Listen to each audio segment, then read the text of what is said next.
everybody, Crystal Beaudry here with Crystal's Clean Kitchen. So Thanksgiving is fast approaching and I wanted to be able to put out another pie recipe for this year. Now I did a couple of them last year. I did a pumpkin pie and I did a French silk. Both of them are unbelievably amazing and they're so good. So I'll make sure to link those videos down below. And then if you haven't checked out our crust video yet, that was in the previous video that I just posted. I will link that one down below too. But this crust that we're gonna be using today, it is grain-free, it's sugar-free. It only takes like 10 minutes to make. It's so easy and it tastes amazing. You're gonna love it. In fact, when I bring these pies to other people's houses, you know, for the holidays, everyone's like, this crust is amazing. And it's so much easier to make than a flour crust. So definitely check that video out. Well, in today's episode, we're going to be making some keto-approved pecan pie. So there's so many pies. So pecan pie. Now, my pastor is crazy about pecan pie. He loves it so much. Usually he eats like an entire pie by himself. And so I thought, well, that would be really cool if I could make a keto-approved one that has no sugar, no grains, nothing like that. And so it turned out amazing. You guys are going to love this. And you're going to be able to just feel so much better about it not having so much sugar. You know, when I was talking to my mom about this recipe that I'm doing, and she was like, you know, when I was younger, my mom would make pecan pie and she would put like 7 cups of sugar in it. That's insane. 7 cups? Oh my word. I can't even believe it. So knowing that this is sugar-free and all of that, it makes me feel so much better about giving it to my kids, giving it to my family, and you guys are gonna love it. It still tastes amazing. So the taste factor is still gonna be perfect. You guys are gonna love it. Well, would you do me a huge favor and click that like button? Okay, let's get into it. Here is what we're gonna be using for our pecan pie. Now we are going to be starting with some butter. You need 3/4 of a cup of some grass-fed butter. Then we're going to be doing 3/4 of a cup of some sweetener. Now I'm going to mix erythritol monk fruit with allulose. I feel like when you mix them together, it kind of gives you a better, more rounded out taste for the sweetener. Then we're going to be doing 1.5 cups of some heavy whipping cream, 1 teaspoon of some salt, 1/2 tablespoon of some vanilla, and 3/4 of a teaspoon of some maple extract. Now I got this stuff from Amazon. It was not that expensive, and I'll make sure to link that down below. We're also going to be using 1 egg and about 2.5 cups of some pecans. So I've turned my pan on medium. I'm going to be adding in the butter. Really wedged it in there good. So you need 3/4 of a cup of butter. I'm doing it in a bigger pan just because we have kind of a lot of ingredients and I want to make sure that I have enough room. Then we're going to be adding in our sweetener. Now I'm going to be doing 2/4 of a cup, or well, I guess you could say a half of a cup of the monk fruit mixture. And then I'm going to do 1/4 of a cup of the allulose mixture. So you want to cook this until it's bubbling, and maybe about 5 minutes when it's bubbling, because we want this to turn a nice golden brown. And you also want to be stirring it more frequently than normal. You don't want to just let it kind of sit because then it will burn. So while our caramel is cooking, we are going to be roasting our nuts. You want 2.5 cups of nuts. And we're going to roast them at 350 degrees for 7 to 10 minutes, probably closer to 7 though. As soon as you start to smell them, they're done. You want to make sure to keep an eye on it because you do not want to burn these. So again, 350 degrees, start kind of being more mindful around minute 6, minute 7.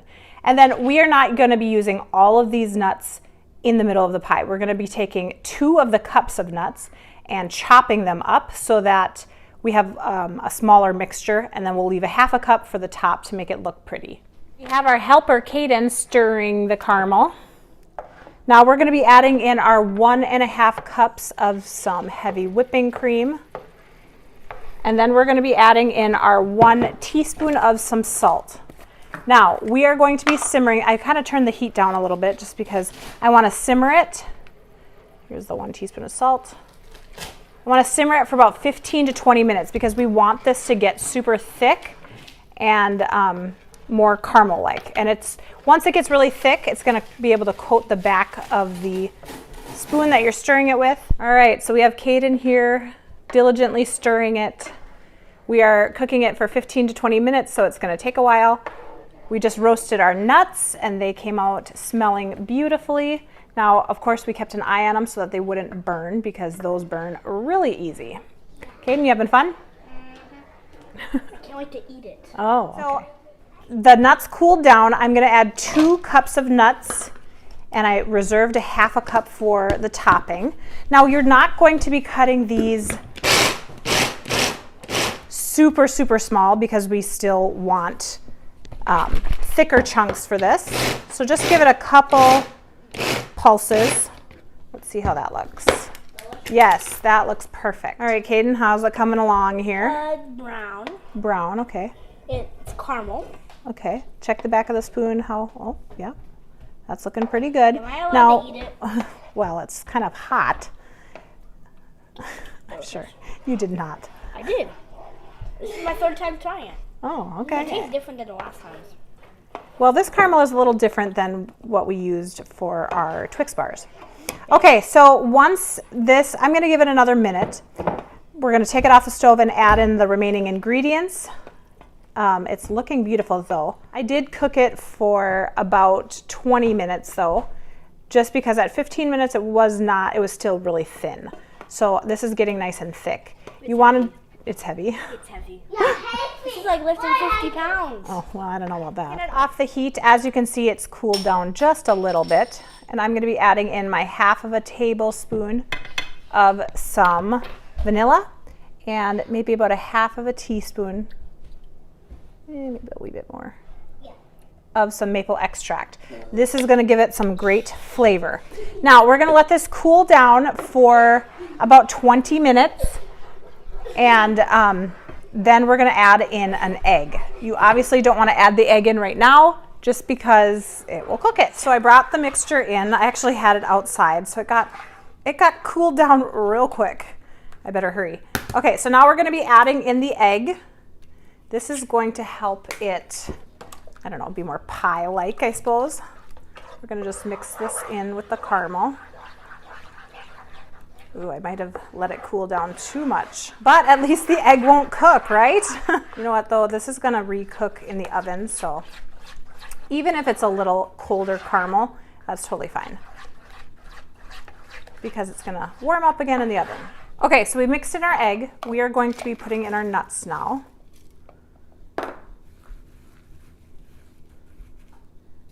Then I'm gonna put the caramel over that.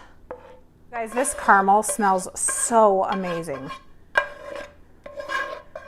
My son just wanted to keep eating it as he was cooking it.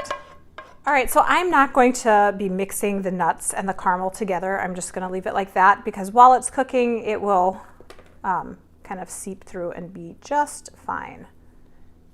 I'm going to be taking our other nuts now and kind of spacing them out to make the perfect. And if you wanted to do more nuts for the top and make it look really uniform, that is fine also. So this is kind of funny because my pastor absolutely loves pecan pie. In fact, he says that most of the time when he eats it, he ends up eating a whole pie by himself. And now that he also follows a more keto-friendly diet, I was thinking about this as I was making it. I was like, oh, that would be so fun. I bet he would love this. And that way, when you're eating it, you don't feel so guilty for having so much sugar and all of the bad carbs and all of the bad ingredients. This pie is so delicious, and it has way better ingredients than your average pie.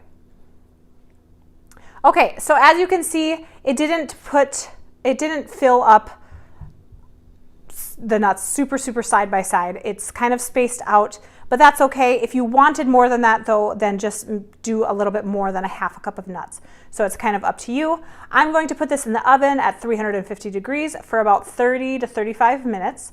And then I'm going to let it cool down for at least an hour because you really want it to set good.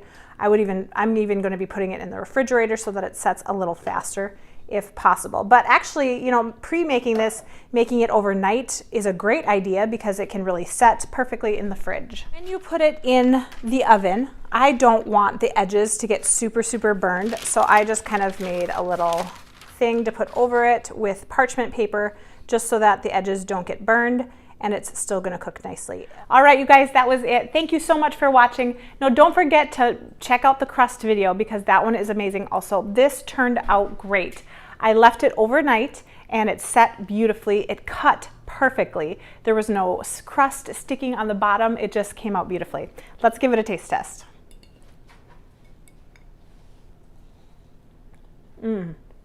Wow. The caramel is amazing. You guys are going to love this. Thank you for watching. Don't forget to subscribe to my channel. Stay tuned for some more great recipes. We'll see you next time.